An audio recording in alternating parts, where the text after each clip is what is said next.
Kalau Mas Anan tadi mengatakan jangan euforia dulu, ya tentulah euforia itu kalau yang dikatakan adalah bersombong-sombong itu tidak boleh lah di dalam.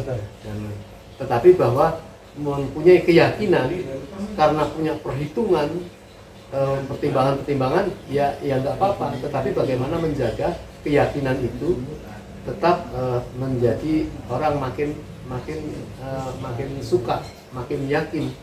Karena tentu lawan-lawan yang tidak menyukai Anies Rashid Baswedan untuk tampil menang, itu mereka melakukan satu bisa saja cita-cita pembusukan, tapi pembusukan satu demi satu terelakkan, ya. Jadi kita bersyukurlah, insya Allah semoga akan terjadi satu kemantapan, ya. Walaupun ada langkah-langkah lain yang harus dilakukan. Assalamualaikum warahmatullahi wabarakatuh. Waalaikumsalam. Selamat malam seluruh YouTuber di tanah air. Wah, ini ada zona hijau, ya kan? Ada Mimbar Tube, ada Anti Oligarki, ada Om Lim Channel, ada Papipa TV, dan satu lagi ini Om Aji. Wah. Apa kabar Om Lim? Alhamdulillah, Mas Anan. Ya, jadi kita lagi ketemu Om Lim, ya. Tidak bosan-bosannya lagi Om, kita mau tahu perkembangan terkini mengenai capres ini Om, ya. Jadi kita mau lihat belakangan ini kan Pak Anies disambut di mana-mana Om, ya. Ya kita lihat relawan-relawan ini jangan terlalu euforia dulu Om, ya kan? Karena memang apa yang kita akan bisa lihat ke depan ini ya seperti ada gambaran ya Pak Anies, ya misalnya keliling ke daerah atau ke kota-kota besar ini semua disambut, ya kan. Dan ini bukan menjadi tolak ukur ya sebuah kemenangan, karena pemilu itu tidak melulu tentang pencoblosan, ya kan, tidak melulu tentang pencoblosan sekali lagi, tapi di situ ada hitung-hitungan, ya kan, setelah pemilu itu sendiri. Nah makanya saya mau lihat pandangan Om ini, ya kan, bagaimana tentang strategi pemenangan yang memang kalau memang mau Pak Anies ini atau relawan ini benar-benar menang di semua TPS tentunya Om, ya. Gimana menurut Om? Ya, bismillahirrahmanirrahim. Mas Hanan yang makin terkenal. Jadi saya mengkoreksi bahwa akhir-akhir ini tadi kata gitu bahwa Pak Anies diserbu oleh masyarakat. Ya. Kalau saya menilai bahwa bukan akhir-akhir ini, sejak awal ya. Ada berdirinya salah satu tim relawan itu sudah banyak menimbulkan dukungan-dukungan yang tentu diawali dari satu kesamaan, yaitu keprihatinan negeri ini yang ingin mendapat satu kepemimpinan baru yang mungkin membawa perubahan. Nah, setelah itu kemudian mereka makin mengenal sosok Anies. Setelah ke beberapa daerah yang seperti itu, mereka ikut terbakar juga. Jadi sarana untuk menyatukan perjuangan itu memang diawali dari satu gerakan. Jadi gerakan ini memang kita bersyukurlah pada satu relawan yang sudah melakukan gerakan sejak awal, yang hasilnya sekarang ini memang menggembirakan, ya. Secara elektabilitas sekarang sudah tidak pernah orang melakukan survei-survei, karena mereka tidak mungkin melawan kebohongan, ya. Melawan kebenaran dengan kebohongan bahwa Anies itu selalu nomor 3 dan sebagainya. Itu tidak sesuai dengan fakta.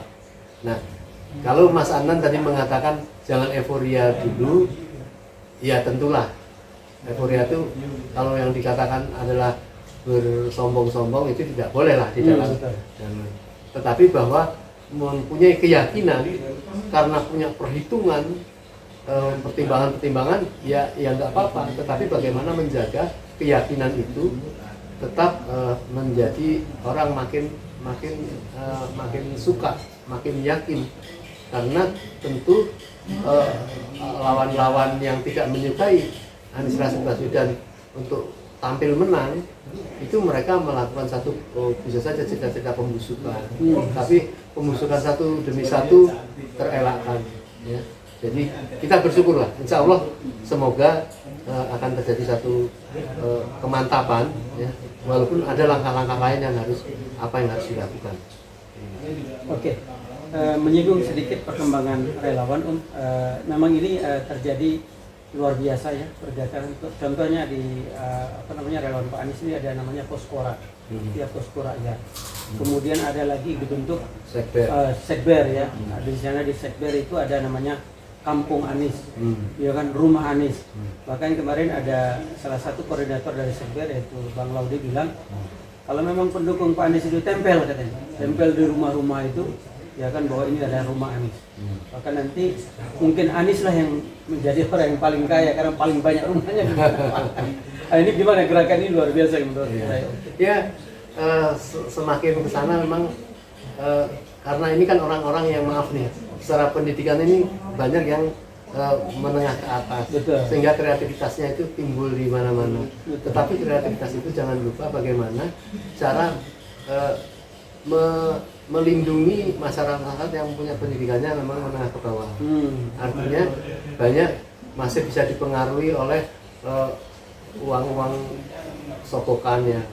Saya katakan sogokan karena memang untuk menghadirkan massa itu mereka diganti dengan uang transportasi, uang makan dan sebagainya. Itu bagaimana menyadarkan kepada mereka bahwa kalau Anda menerima uang seperti itu kemudian lantas timbul dorongan untuk mencoblos orang yang minta dukungan, ini sangat berbahaya sekali. Dan menggambarkan bahaya ini kita dibutuhkan orang-orang yang banyak ngobrol ya, orang sosiolog bercerita tentang apa itu bahaya mempengaruhi dengan uang seperti ini adalah budaya yang sangat buruk. Ya, mungkin itu. Nah. Oke Om, sedikit mengenai kesulitan daripada koalisi perubahan. Yang kemarin kita dengar bersama ya, tanggal 10 juga itu kalau nggak salah, bahwa PK Muldoko itu ditolak. Artinya Pak Anies Baswedan ya sudah pasti didukung oleh 3 partai ini secara solid. Kemudian ada tambahan lagi dari yang mendukung adalah Partai Umat, dan satu lagi yang belakangan masuk adalah Masyumi. Ya kan? Artinya peluang Pak Anies sekali lagi sudah boleh dikatakan untuk 20% ini, ya kan? Insya Allah akan sulit ya didukung dari 3 partai, diusung 3 partai dan didukung 2 partai lagi yang Umat dan Masyumi. Pandangan Om seperti apa? Ya itu yang memang harus dilakukan, optimisme. Optimisme apa yang sudah dilakukan dan apa yang telah mendapat dukungan, termasuk proses pengadilan ini, saya khawatir gitu ya. Itu juga terpengaruh karena memang begitu solidnya orang mendukung kepada Partai Demokrat dalam hal ini. Sangat naif kalau kemudian memenangkan si Muldoko ya, yang tidak mempunyai massa atau tidak mempunyai kekuasaan apapun secara struktural sekarang ini gitu ya. Terus mau merebut orang yang partai yang sudah solid, makin membesar, kemudian melakukan ancaman perlawanan gitu. Jadi Mahkamah Agung atau hakim dalam hari ini ya menggunakan akal sehatnya. Walaupun kadang-kadang banyak para tenaga-tenaga hukum itu memutuskan sesuatu tidak menggunakan akal sehat karena takut tekanan ya. Contohnya misalnya masalah ijazah palsu gitu ya. Itu saja. Nah, jadi menurut saya santai aja, tetapi ada satu persoalan bahwa orang yang mendukung Anies untuk melawan Pilpres ini, kita tidak bicara masalah masalah presidensial threshold yang 20% itu kita insya Allah di atas angin lah, walaupun ada hal-hal yang bisa saja gitu kan dengan memaksakan partai, tapi itu tidak kita lihat lah ya. Sampai orang menceritakan Surya Paloh dimiskinkan gitu untuk mendesak bagaimana supaya keluar dari pendukungan Anies, itu dilakukan dengan perlawanan yang sangat luar biasa, sehingga kesulitan ini meyakinkan masyarakat tidak mungkinlah dia akan dicegat melalui presidensial threshold, walaupun banyak para oposisi tidak setuju dengan presidensial threshold itu. Nah, maka yang terpenting bagaimana para relawan yang bertugas untuk menjaga elektabilitas dan kekuatan ini terus menerus, bahwa ada di luar sana orang-orang yang akan mendukung Anies walaupun sekarang ini tidak berkampanye langsung masalah Anies. Misalnya saya katakan kalau orang yang menentang rezim ini dengan melakukan pemakzulan, melakukan suatu mosi tidak percaya, melakukan dan lain sebagainya, itu harus bisa menjalin dengan kelompok-kelompok senior yang seperti kayak gitu.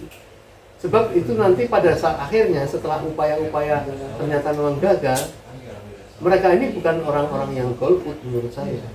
Mereka orang-orang yang bercita-cita melakukan satu perbaikan negeri ini dengan cara apapun yang terbaik, yang tercepat. Tetapi kalau kemudian terakhir yang terbaik itu ada memang harus melalui proses pilpres, ya maka itu kita harus ada saling menghormati. Ini terutama yang para relawan ini yang harus mempunyai kepanjangan tangannya kepada orang-orang para oposisi tadi, cara seperti itu. Jadi gitu Mas Anand, makin dewasa, dan kemudian kepada para YouTuber.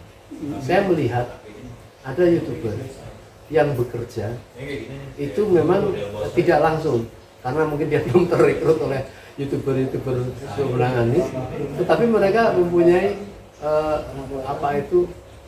perjuangan, ya istilahnya perjuangan untuk katakanlah mengkoreksi terhadap kebijakan-kebijakan ini, dan mempunyai harapan juga bahwa kepada capres Anies Rashid Baswedan ini sebuah harapan. Mereka itu harus diperhatikan juga, ya, para YouTuber yang banyak para YouTuber yang tidak kepengen menunjukkan menjilat lah katanya. Saya tanpa menyinggung yang lain, tapi maksudnya dia tidak mau seolah-olah tampak sedang memperjuangkan ini supaya dapat sesuatu, banyak yang seperti itu. Nah, ini harus ada kerjasama yang baik supaya memang kita ini sama-sama berjuang. Ada yang berjuang alhamdulillah dapat sesuatu dari orang yang baik, ada yang tidak dapat sesuatu. Ini kan pengorbanannya, pahalanya kan luar biasa. Nah, ini yang harus dijaga semangatnya orang-orang yang berjuang, baik di media-media seperti YouTuber ini atau media cetak atau media apapun. Ini harus bekerja semangat bersama untuk memenangkan Anies Rashid Baswedan yang sudah mempunyai tagline perubahan untuk perbaikan. Perbaikan. Ini kan adalah respon terhadap kehendak rakyat yang dulu adalah continuous exchange, ya, perubahan, ya, menjadi perubahan, agen perubahan. Nah, ini kan artinya harus membuat senang para pengusung Anies, karena diharapkan dia akan membawa satu perubahan yang bagus itu. Oke ya, sedikit saya amini apa yang disampaikan oleh Om Din tadi. YouTuber itu banyak yang memang tidak langsung kenal dengan tim media Pak Anies. Contoh kayak Pak Viva TV ya berdiri sendiri. Apa yang kita lihat bahwa Pak Anies ini membawa harapan orang banyak, sehingga kami pun yang punya channel, oke lah, ya kan, kita pun sungguh-sungguh ya nothing tulus, ya, kalau memang kita mau beritakan Pak Anies sendiri. Karena apa? Karena melihat kebaikan ada di situ, sosok seorang pemimpin ada di situ. Iya. Gitu, Om.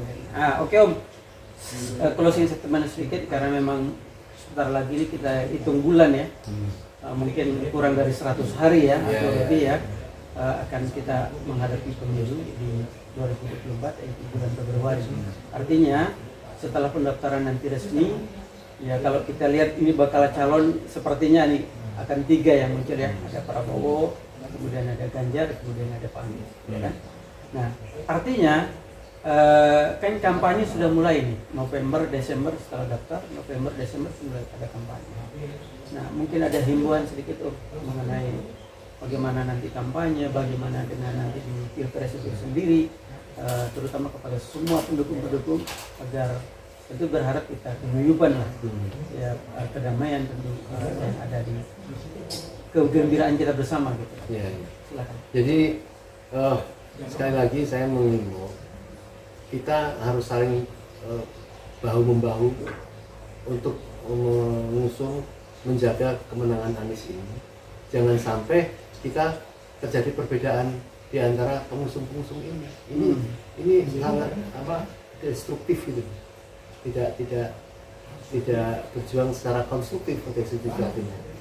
Misalnya begini, ada yang orang ahli IT, dia bekerja, katakanlah dia tidak nyanjung pada Anies, tapi dia bekerja sebagai relawan juga, relawan counter. Relawan counter ini maksudnya mengcounter tentang orang-orang yang menjelekkan Anies, memfitnah Anies. Dia punya keahlian IT itu saya kagum sekali, itu banyak sekali ya para ibu-ibu, para orang-orang di daerah-daerah yang tidak. Tapi melihat bahwa memfitnah-fitnah seperti itu, mereka tidak suka. Nah, ini adalah relawan counter, ini relawan yang sangat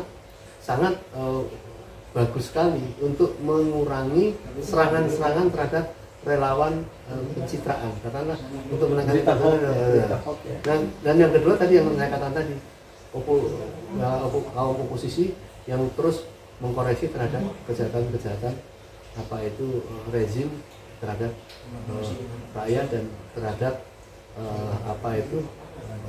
tugas presiden tidak melaksanakan tugas dengan baik, ya, tapi hanya ngurusin beberapa terakhir ini urusan-urusan kepentingan rakyat ya, dalam masalah-masalah harga pangan, harga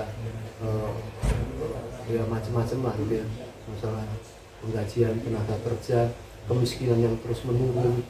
Itu kan mestinya terakhir orang yang punya tanggung jawab kalau sedang bertugas mau berakhir kan itu dibenahi.